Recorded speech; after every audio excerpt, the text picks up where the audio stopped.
Good morning सांग मैंने आम ए शुभ सकाल नुआ ब्लॉग बन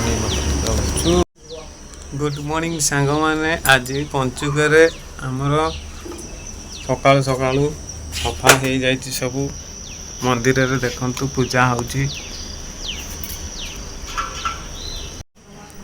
कार्तिक पूर्णिमा रे आमे छोट बेले बहुत किछि मजा करिथिलु किंतु एबे आमे बाहर रहितवारु आमे गाँ मजा किछि करि पारुनी। एबे कार्तिक मास सबटु श्रेष्ठ मास हमर कार्तिक पूर्णिमा।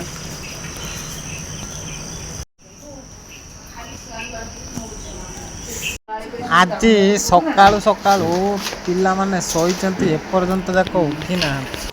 आज शशि एटी झोटी पकई से झोटी की मु पानी मारी ढाली देली बेली से बहुत रागिचंती सांग माने। एबे पुणी भी रास पूर्णिमा आछे आउरी केते रंगोली पड़िबो।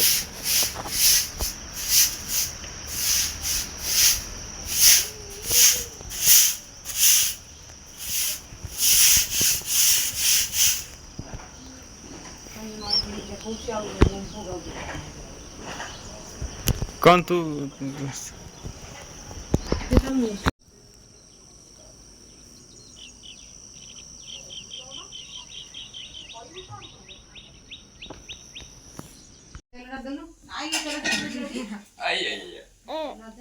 मो पुओ कांदुच कहीं देखिया केते कांदियो आज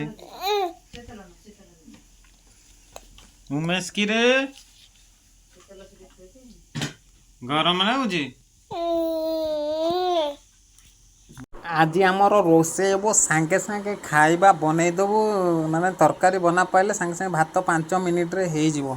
आमर गोटे कुकर अच्छे से कुकर रे रोसे आरंभ हम। तू एबे सांगे सांगे सकाळे थेला सांगे सांगे एबे खरा आइला सकाळर डाम रोसे होउची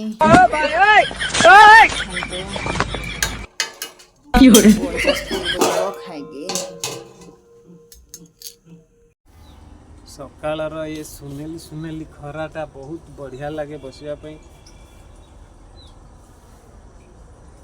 देखंतु आमर बाबू ये डीसी एंटीना रे कोन लगई जंती बोतल। सांग माने एबे सकाळ 7टा हे सरिलानी। एबे आमे वर्तमान नित्यक्रम सारी बाहरी पड़िबो आम काम रे।